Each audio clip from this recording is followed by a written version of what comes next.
అందరికీ praise the lord. దేవుని వాక్యాన్ని ధ్యానిద్దాము. లూకాసు వార్త మొదటి అధ్యాయము 32-33 వచనాలు చదువుకుందాము. ఆయన గొప్పవాడై సర్వోన్నతుని కుమారుడు అనబడును. ప్రభు అయిన దేవుడు ఆయన తండ్రి అయిన దావీదు సింహాసనము ఆయనకిచ్చును. ఆయన యాకోబు సంతతును యుగ యుగములు ఏలును. ఆయన రాజ్యము అంతము లేనిదై ఉండునని ఆమెతో చెప్పెను. యేసు ప్రభు యొక్క 1000 ఏళ్ల పరిపాలన గురించి ఇక్కడ ముందుగానే మరియకు దేవదూత తెలియపరిచినట్లు మనం చూస్తున్నాము. కాబట్టి మిలీనియం రెయిన్ ఆఫ్ క్రైస్ట్ని ధ్యానించాలని నేను ఆశపడుతున్నాను. అంటే యేసు ప్రభు ఈ భూమి మీద 1000 ఏళ్ల పరిపాలన చేయబోతున్నాడు.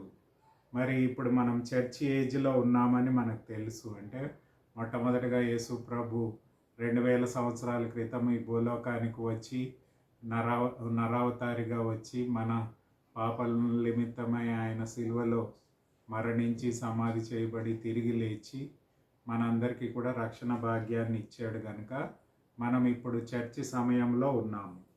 ఈ చర్చి సమయం అయిపోయాక యేసు ప్రభు మధ్యాకాశంలోనికి వచ్చినప్పుడు సంఘం ఎత్తబడుతుంది అని దేవుని వాక్యంలో మనం చూస్తున్నాము.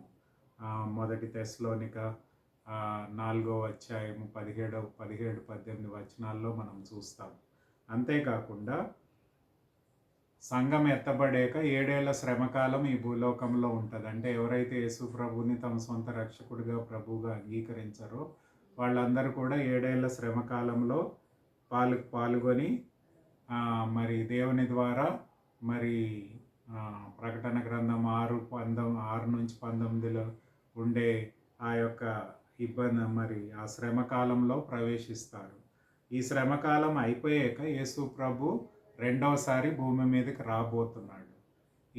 అప్పుడు ఆయన 1000 ఏళ్ల పరిపాలన చేయబోతున్నాడు అని దేవుని వాక్యం చెప్తుంది. కాబట్టి మిలీనియం రెయిన్ ఆఫ్ క్రైస్ట్ అంటే యేసు ప్రభు ఈ భూలోకము మీద 1000 ఏళ్ల పరిపాలన చేయబోతున్నాడు అని దేవుని వాక్యం చెప్తుంది. ఆయన యెరూషలేమునకు వచ్చి దాన్ని కేంద్రంగా చేసుకొని ఆ యెరూషలేము నుంచి ప్రపంచం అంతటినీ కూడా పరిపాలించబోతున్నాడు. He will be the universal king. అంటే మొత్తము ఈ భూమండలానికి యేసు ప్రభు రాజుగా 1000 ఏళ్ల పరిపాలన చేయబోతున్నాడు. మరి ప్రకటన గ్రంథం 20వ అధ్యాయం మొదటి 6 వచనాల్లో ఈ 1000 ఏళ్ల పరిపాలన 6 సార్లు రాయబడినట్లు మనం చూస్తున్నాం. కాబట్టి ఈ 6 సార్లు కూడా యేసు ప్రభు ఈ భూలోకము మీద 1000 ఏళ్ల పరిపాలన చేయబోతున్నాడు అని ప్రకటన గ్రంథం 20వ అధ్యాయంలో మనం చూస్తున్నాం. అయితే మొట్టమొదటిగా మనం చూసినట్లయితే అంత క్రైస్ట్ యాంటీ క్రైస్ట్ని బీస్ట్ని అంటే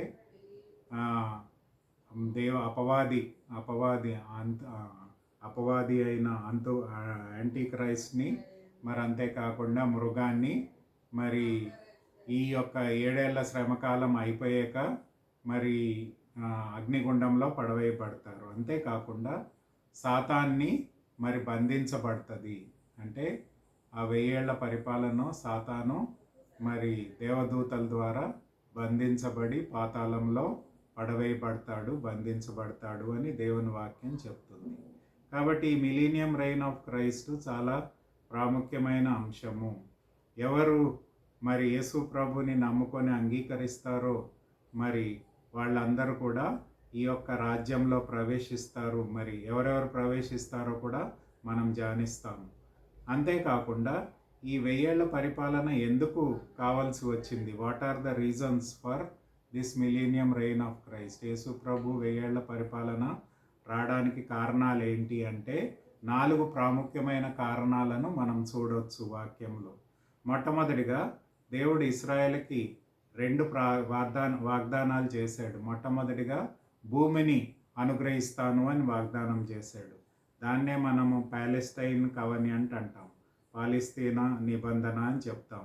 ఆదికాండం 15వ అధ్యాయం 18-20 వచనాలు, అలాగే సంఖ్యాకాండం 34వ అధ్యాయం 1-12 వచనాలు, ద్వితీయోపదేశకాండం 30వ అధ్యాయంలో కూడా మొదటి 10 వచనాల్లో మనము ఇశ్రాయేలుకి దేవుడు వాగ్దానం చేసిన భూమిని అనుగ్రహిస్తాను. ఎప్పుడు ఈ 1000 ఏళ్ల పరిపాలన అప్పుడు దేవుడు వాళ్ళకి ఇప్పుడు మరి వాళ్ళు రాజ్యాంగంలో ఉన్నప్పటికీ దేవుడు ఏదైతే వాగ్దానం చేసిన భూమిని వాళ్ళు స్వతంత్రించుకోలేదు కాబట్టి దేవుడు యేసు ప్రభు యొక్క 1000 ఏళ్ల పరిపాలనలో వాళ్ళు దేవుడు వాళ్ళకి వాగ్దానం చేసిన భూమి అంతటిని కూడా స్వతంత్రించుకుంటారు. అంతేకాకుండా స్పిరిచువల్ రెస్టోరేషన్ అంటే ఆత్మీయంగా కూడా వారు తిరిగి కట్టబడతారు అని దేవుని వాక్యంలో ఉంది. మరి పౌలు రోమిల్కి రాసిన గ్రంథం 11:26లో ఏమంటాడంటే మరి ఇశ్రాయేల్ ప్రజలందరూ కూడా రక్షింపబడతారు. అంటే దేవుణ్ణి నమ్ముకొని వారు కూడా ఆత్మీయంగా తిరిగి జన్మిస్తారు. కాబట్టి ఈ 7 ఏళ్ల శ్రమ కాలంలో దేవునిని వ్యక్తిగతంగా ఎరిగి రక్షకుణ్ణి కలిగి ఉండి వారు ఆత్మీయంగా తిరిగి కట్టబడతారు అని దేవుని వాక్యంలో చూస్తున్నాము. కాబట్టి ఈ 2 వాగ్దానాలను నెరవేర్చడానికి యేసు ప్రభు 1000 ఏళ్ల పరిపాలనలో ఇవి నెరవేర్చబడతాయి అని దేవుని వాక్యం మనకు బోధిస్తుంది. రెండవదిగా ప్రామిసెస్ టు జీసస్. యేసు ప్రభు కూడా దేవుడు వాగ్దానం చేశాడు. ఏంటంటే ఇప్పుడు మనం చదువుకున్నాం లూకా సువార్త 1వ అధ్యాయం 32-33. అంటే దావీదు సింహాసనాన్ని నిత్యము పరిపాలించడానికి యేసు ప్రభు రాబోతున్నాడు. మరి కీర్తన 110లో మనం చూస్తాము. అలాగే దానియేలు గ్రంథం 7:11-14 కూడా మనం చూస్తాము. అంటే God invites Jesus to sit on the throne. సింహాసన ఆసీనుడై ఉండడానికి యేసు ప్రభుని దేవుడు ఆహ్వానిస్తున్నాడు అని మరి 110వ కీర్తనలో మనం చూస్తాము. కాబట్టి దేవుడు యేసు ప్రభుకు చేసిన వాగ్దానము ఆయన 1000 ఏళ్ల పరిపాలనలో నెరవేర్చబడుతుంది అని దేవుని వాక్యంలో చూస్తున్నాము. మూడవదిగా ప్రామిసెస్ టు జెంటైల్స్. అన్యులకు కూడా దేవుడు వాగ్దానం చేశాడు. లూకా సువార్త 19వ అధ్యాయము 12-27 వచనాలు, అలాగే ప్రకటన గ్రంథం 5:10 వచనము, 1 కొరింథీ 6వ అధ్యాయం 2వ వచనంలో దేవుడు అన్యులకు కూడా వాగ్దానం చేశాడు. ఏంటంటే వాళ్ళని కూడా తన రాజ్యంలో కింగ్డంలోనికి వాళ్ళని ప్రవేశిస్తారు అని వాగ్దానం చేసింది. ఆ వాగ్దానం కూడా ఈ 1000 ఏళ్ల పరిపాలనలో నెరవేర్చబడుతుంది అని దేవుని వాక్యం మనకు బోధిస్తుంది. నాలుగవది ప్రామిసెస్ టు క్రియేషన్. మరి ఏదంటే మరి సృష్టి అంతయు కూడా పాపము వలన మరి కర్సెస్ని అంటే శాపగ్రస్తంగా మార్చబడ్డది. కాబట్టి యేసు ప్రభు యొక్క 1000 ఏళ్ల పరిపాలనలో సృష్టి కూడా పునర్నిర్మించబడుతుంది. The curses will be lifted అంటే శాపము తీసివేయబడుతుంది అని దేవుని వాక్యం చెప్తుంది. ఎజికియల్ గ్రంథం 34:16లో ఉంది. యెషయా గ్రంథం 32:13-15లో ఉంది. యెషయా గ్రంథం 33:24 వచనాల్లో ఉంది. యెషయా గ్రంథం 35:5-6 వచనాల్లో ఉంది. అలాగే యెషయా గ్రంథం 61:1-2 వచనాల్లో మనం చూస్తాం ఏంటంటే దేవుడు సృష్టి అంతటిని కూడా పునర్నిర్మించబోతున్నాడు, శాపాన్ని తొలగించబోతున్నాడు అని ఈ వచనాల్లో మనం చూస్తాం. కాబట్టి ఈ 4 ప్రధానమైన కారణాల వలన యేసు ప్రభు యొక్క 1000 ఏళ్ల పరిపాలన ఈ భూ ప్రపంచం మీద జరుగుతుంది. అంటే ప్రామిసెస్ టు ఇజ్రాయెల్కి భూమియు ఆత్మీయ పునర్జన్మను దేవుడు అనుగ్రహిస్తాడు. యేసు ప్రభుకి ఇచ్చిన వాగ్దానాలను నెరవేర్చబడతాయి. అలాగే అన్యులకు ఇచ్చిన వాగ్దానాలు నెరవేర్చబడతాయి. సృష్టి ఉండే ఆ యొక్క శాపం తొలగించబడుతుంది. కాబట్టి ఇవన్నీ కూడా యేసు ప్రభు యొక్క 1000 ఏళ్ల పరిపాలనలో జరుగుతాయి అని దేవుని వాక్యం మనకు బోధిస్తుంది. అంతేకాకుండా what are the blessings during the millennium reign of Christ. Yesu ప్రభు 1000 ఏళ్ల పరిపాలనలో 7 ప్రాముఖ్యమైన ఆశీర్వాదాలను మనం గమనించాలి. మొట్టమొదటిగా మనం చూసినట్లయితే there will be world peace. అంటే భూలోకం అంతయు కూడా సమాధానంతో ఉంటుంది. యెషయా గ్రంథం 2వ అధ్యాయం 4వ వచనంలో మనం చూస్తాం. అంటే ఈ భూలోకంలో ఉండే యుద్ధాలు తొలగించబడతాయి. మరి అపవాది తొలగించబడ్డది ఆల్రెడీ. అంతేకాకుండా ఒకరికొకరు శత్రుత్వం తొలగించబడుతుంది. అందరూ కూడా ఎలాంటి యుద్ధము లేకుండా సమాధానంతో జీవించగలుగుతారు అని దేవుని వాక్యంలో మనం చూస్తున్నాం. కాబట్టి we will experience world peace. ప్రపంచవ్యాప్తంగా దేవుని యొక్క నిత్య సమాధానాన్ని ఈ 1000 ఏళ్ల పరిపాలనలో మనం అనుభవించగలుగుతాము అని దేవుని వాక్యం చెప్తుంది. రెండో విషయం ఏంటంటే there will be joy and happiness and no more disabilities. అంటే నిజమైన ఆనందాన్ని, సంతోషాన్ని అనుభవించగలుగుతాము. వికలాంగులు సంపూర్ణ స్వస్థతలోనికి, అంటే గుడ్డితనాన్ని, కుంటితనాన్ని, అనారోగ్యాన్ని, సమస్తాన్ని కూడా దేవుడు తీసివేస్తాడు. నిజమైన ఆనందాన్ని, సంతోషాన్ని మానవుడు దేవుని యొక్క యేసు ప్రభు యొక్క 1000 ఏళ్ల పరిపాలనలో అనుభవించగలుగుతాడు. యెషయా గ్రంథం 35వ అధ్యాయం 5-6 వచనాల్లో మనం ఈ అంశాన్ని చూస్తాము. కాబట్టి ప్రపంచం వ్యాప్తము సమాధానం ఉంటుంది. నిజమైన ఆనందాన్ని, సంతోషాన్ని ఎలాంటి అవకతవకలు లేకుండా మనం అనుభవించగలుగుతాము అని దేవుని వాక్యము మనకి ఈ 1000 ఏళ్ల పరిపాలన గురించి తెలియపరుస్తుంది. అంతేకాకుండా మూడవదిగా people will live long, super long lifes. అంటే లైఫ్ స్పాన్ పెరుగుతుంది. మరి ఎక్కువ కాలం మానవుడు జీవించగలుగుతాడు. మరి ఈ యొక్క శాపగ్రస్తమైన లోకంలో మనం చూసినట్లయితే మానవుని యొక్క పాపం వలన మరణం సంభవిస్తుంది, ఫిజికల్ డెత్ని సంభవిస్తుంది. మహా అంటే 70-80 సంవత్సరాలే. కానీ దేవుని యొక్క 1000 ఏళ్ల పరిపాలనలో లాంగ్ లైఫ్, సంపూర్ణంగా మరి ఎక్కువ జీవం అంటే లాంగ్ లైఫ్ని అనుభవించగలుగుతారు అని యెషయా గ్రంథం 65-20 వచనంలో మనం చూస్తాము. అంతేకాకుండా నాలుగవది animal Kingdom will be subdued. మరి జంతువులు మనం చూస్తే క్రూర మృగాలు, ఇంకా ఆ క్రూరత్వం దేవుడు తీసివేస్తాడు. Animals kingdom will be subdued. Yeshaya గ్రంథము 11వ అధ్యాయం 6-9 వచనాల్లో మనం చూస్తే మరి చిన్నపిల్లోడు సర్పము యొక్క ఉండే స్థలంలో మరి ఏమంటారు, మరి భయంకరమైన విషంతో కూడిన సర్పాలతో చిన్నపిల్లోడు ఆడుకోగలుగుతాడు. అంటే విషం తొలగించబడుతుంది. మరి అంతేకాకుండా మరి సింహాలు, మరి క్రూర మృగాల వాళ్ళ యొక్క క్రూరత్వము తీసివేయబడుతుంది. వాళ్ళు గడ్డిని, మళ్ళీ అలాగే మట్టిని తినే జంతువులుగా మార్చబడతారు. అంటే animal Kingdom will B restored. మరి పాపం తీసివేయబడుతుంది కాబట్టి, ఇంకా శాపం తీసివేయబడుతుంది కాబట్టి జంతువు లోకం కూడా మనకు ఎలాంటి హానికరంగా ఉండదు అని దేవుని వాక్యం యెషయా గ్రంథం 11:6-9 వచనాల్లో మనం చూస్తాము. అంతేకాకుండా there will be universal justice and righteousness. మరి ప్రపంచవ్యాప్తంగా దేవుని యొక్క సంతోషం, సమాధానము అనుభవించగలుగుతాము. మరి అంతేకాకుండా యుద్ధాలు తొలగించబడతాయి. మరి ఎక్కువ జీవము పెరగబడుతుంది.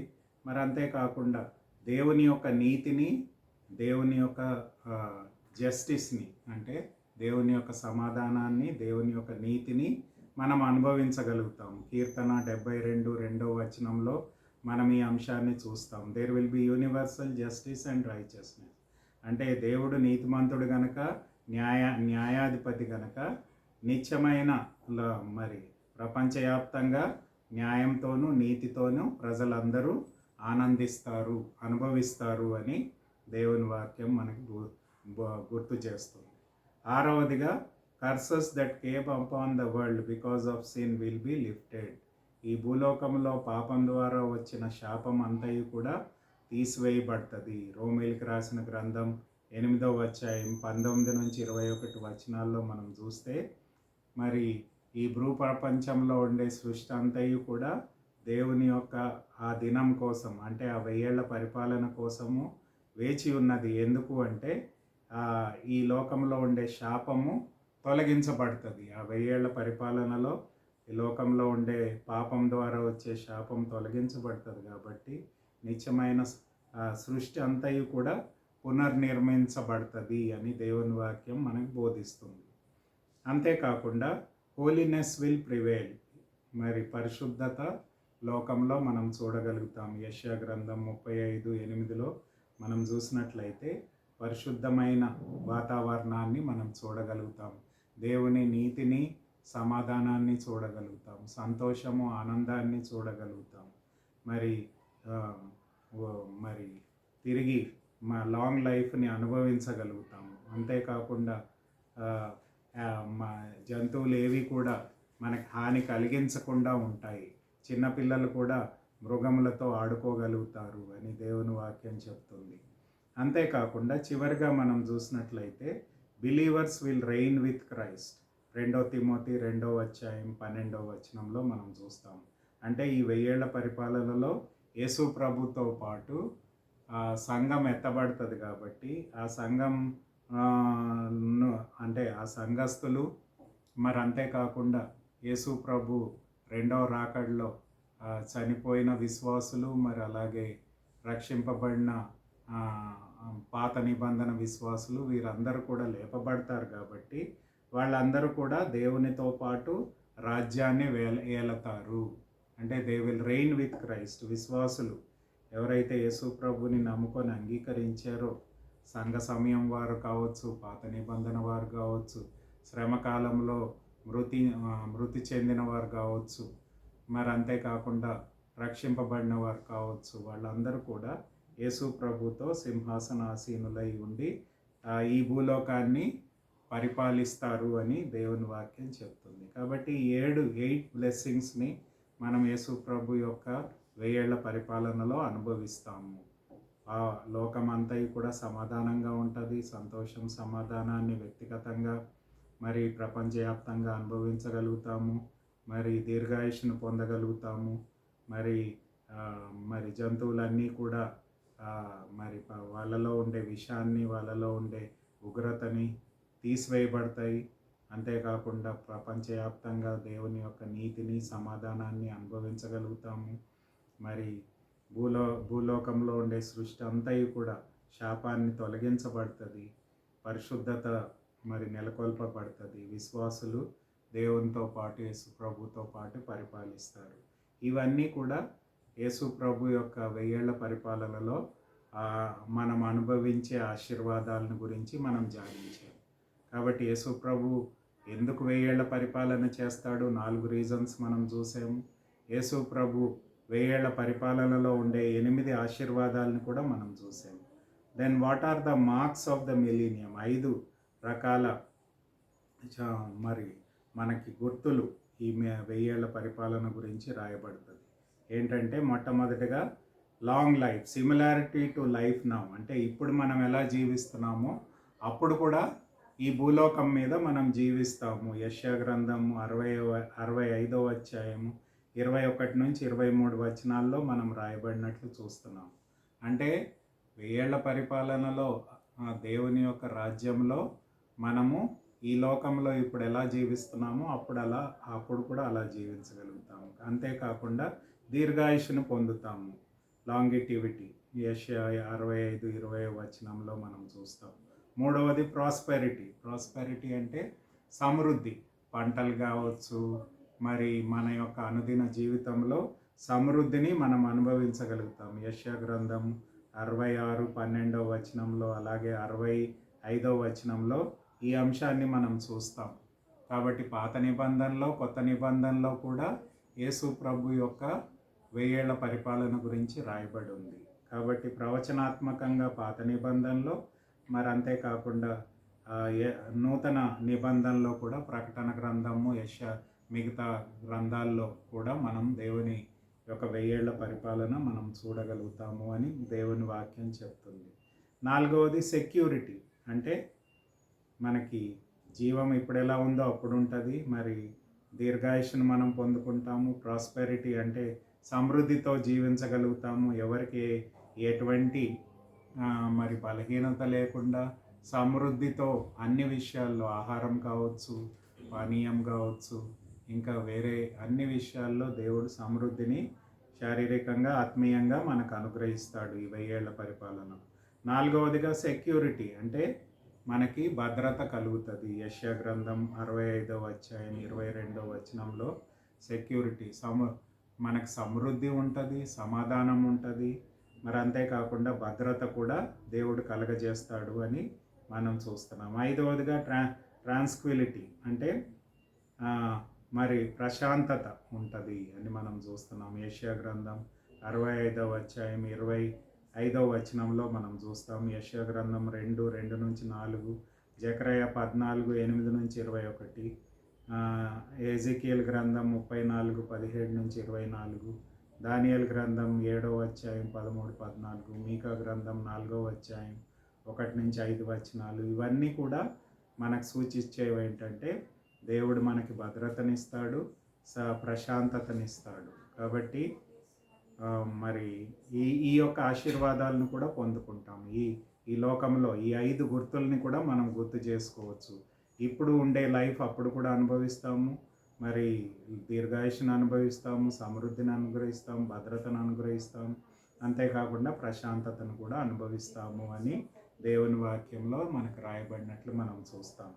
ఈ 1000 ఏళ్ల పరిపాలనలో ఎవరు ఉంటారు అని మనం చూసినట్లయితే మొట్టమొదటిగా చర్చ్ ఏజ్ బిలీవర్స్, అంటే ఇప్పుడు మనం సంఘకాలంలో ఉన్నాం కాబట్టి ఎవరైతే యేసు ప్రభుని తమ సొంత రక్షకుడిగా ప్రభువుగా అంగీకరించి తన బిడ్డలుగా జీవిస్తారో వాళ్ళు యేసు ప్రభు మధ్యాకాశంలో వచ్చినప్పుడు ఎత్తబడతారు. కాబట్టి వాళ్ళ సంఘ సమయ విశ్వాసులు ఈ యొక్క 1000 ఏళ్ల పరిపాలనలో యేసు ప్రభుతో పరిపాలిస్తారు అని దేవుని వాక్యం చెప్తుంది. అంతేకాకుండా ప్రకటన గ్రంథం 20వ అధ్యాయం 4-6 వచనాల్లో మనం చూస్తే యేసు ప్రభు ఈ భూలోకంలో రెండవసారి వచ్చినప్పుడు మరి పాత నిబంధన విశ్వాసులు, మరి అంతేకాకుండా 7 ఏళ్ల శ్రమకాలంలో చనిపోయిన విశ్వాసులు, మరి అంతేకాకుండా బ్రతికున్న విశ్వాసులు, అన్యులు వారు కూడా ఈ యొక్క 1000 ఏళ్ల పరిపాలనలో పాల్గొంటారు అని దేవుని వాక్యంలో రాయబడినట్లుంది. అంటే యేసు ప్రభు యొక్క 1000 ఏళ్ల పరిపాలనలో మనం పాల్గొనాలంటే యేసు ప్రభుని తమ సొంత రక్షకుడిగా ప్రభువుగా అంగీకరించిన చర్చి సమయ విశ్వాసులు పాల్గొంటారు, పాత నిబంధన విశ్వాసులు పాల్గొంటారు. మరి 7 ఏళ్ల శ్రమకాలంలో యేసు ప్రభు కొరకు నమ్ముకొని ఆయన కొరకు మృతి చెందిన విశ్వాసులు తిరిగి లేపబడి వాళ్ళు కూడా అందులో పాల్గొంటారు. మరి బ్రతికున్న విశ్వాసులు అందులో పాల్గొంటారు. మరి అంతేకాకుండా ఎవరైతే ఈ 7 ఏళ్ల శ్రమకాలంలో తప్పించుకొని ఉంటారో వాళ్ళు కూడా ఈ 1000 ఏళ్ల పరిపాలనలోనికి ప్రవేశిస్తారు అని దేవుని వాక్యం మనకు బోధిస్తుంది. కాబట్టి ఈ 1000 ఏళ్ల పరిపాలన మనము తప్పకుండా ధ్యానించడమే కాకుండా దీనిని బట్టి మనము దేవుని బిడ్డలుగా మనం ఆయనను హత్తుకొని జీవించాలని దేవుని వాక్యం చెప్తుంది. ఎందుకంటే ఇది తప్పకుండా జరుగుతుంది అని పాత నిబంధనలో కొత్త నిబంధనలో రాయబడి ఉంది. మరి అంతేకాకుండా మనకి దాని గురించిన సూచనలు ఉన్నాయి, దాని గురించిన ఆశీర్వాదాలు ఉన్నాయి, దాని గురించిన వాక్యాలు మనం ఇప్పుడు ధ్యానించాము. వీటిలన్నిటిలో కూడా యేసు ప్రభు యొక్క 1000 ఏళ్ల పరిపాలన గురించి రాయబడ్డది. కాబట్టి దాని కొరకు మనం వేచి ఉండాలి, దాని కొరకు మనం సిద్ధపడాలి. దానిలో మనం పాలిభాగస్థులమై యేసు ప్రభుతో దేవునితో పాటు నిత్యము ఆయన రాజ్యంలో మనం ప్రవేశించి ఆయనతో పాటు ఈ 1000 ఏళ్ల పరిపాలనే కాకుండా మళ్ళీ ఈ 1000 ఏళ్ల పరిపాలన తర్వాత యేసు ప్రభుని అంగీకరించిన విశ్వాసులు లేపబడతారు. కాబట్టి వాళ్ళకి దవన సింహాసన తీర్పు ఉంటుంది. వాళ్ళందరూ కూడా నరకాగ్నిలో పడవేయబడతారు. తర్వాత దేవుని యొక్క కొత్త భూమి, కొత్త ఆకాశము, అంటే న్యూ హెవెన్, న్యూ అర్త్, నూతన పరలోకము, నూతన భూమిని దేవుడు సృష్టించి ఈ యొక్క దేవుని విశ్వాసులందరూ కూడా దేవునితో పాటు నిత్యం ఉండడానికి దేవుడు ఏర్పాటు చేసుకున్నాడు. ప్రకటన గ్రంథం 21-22లో మనం దాన్ని చూస్తాం.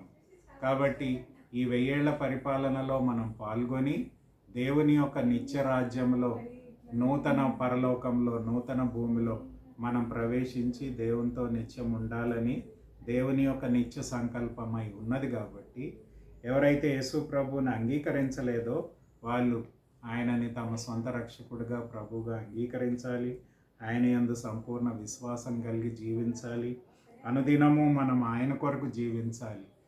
2 కొరింథీ 5:15లో పౌలు అంటాడు, ఆయన మన కొరకు మృతి చెంది తిరిగి లేచాడు. కాబట్టి మనము ఆయనని నమ్ముకున్న మనము మన కొరకు కాక ఆయన కొరకు జీవించాలి అని దేవుని వాక్యం చెబుతుంది. అంతేకాకుండా ఈ లోకంలో ఆయన సాక్షులంగా మనం జీవించాలి, ఆయన ప్రతినిధులంగా జీవించాలి, రాయబారులంగా జీవించాలి అని దేవుని వాక్యం మనకు బోధిస్తుంది.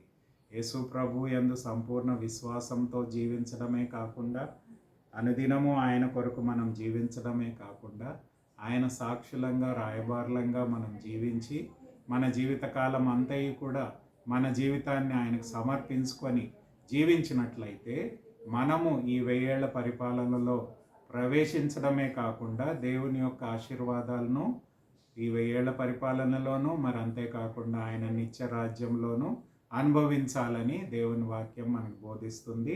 అలాంటి కృపను మనం అందరం కూడా అనుభవించి దేవుని యొక్క ఆశీర్వాదాలను పొందుకోవాలని దేవుని వాక్యం చెప్తుంది కనుక అలాంటి తీర్మానంతో మనము ముందుకు వెళ్ళాలి. మన జీవితాలను యేసు ప్రభువుకు సమర్పించుకొని ఆయన బిడ్డలంగా ఆయన సాక్షులంగా ఈ భూలోకంలో మన జీవితకాలం అంతయు గడిపినప్పుడు ఆయన నిత్య రాజ్యంలో ఈ 1000 ఏళ్ల పరిపాలనలోనూ ఆయన నిత్య రాజ్యంలో మనం ప్రవేశించి నిత్యము ఆయనతో ఆనందంగా జీవిస్తాము అని దేవుని వాక్యం మనకు బోధిస్తుంది. అలాంటి కృపను దేవుడు మన అందరికీ కూడా అనుగ్రహించునుగాక.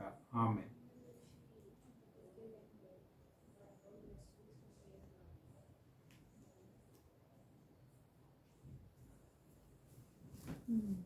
సో నేనైతే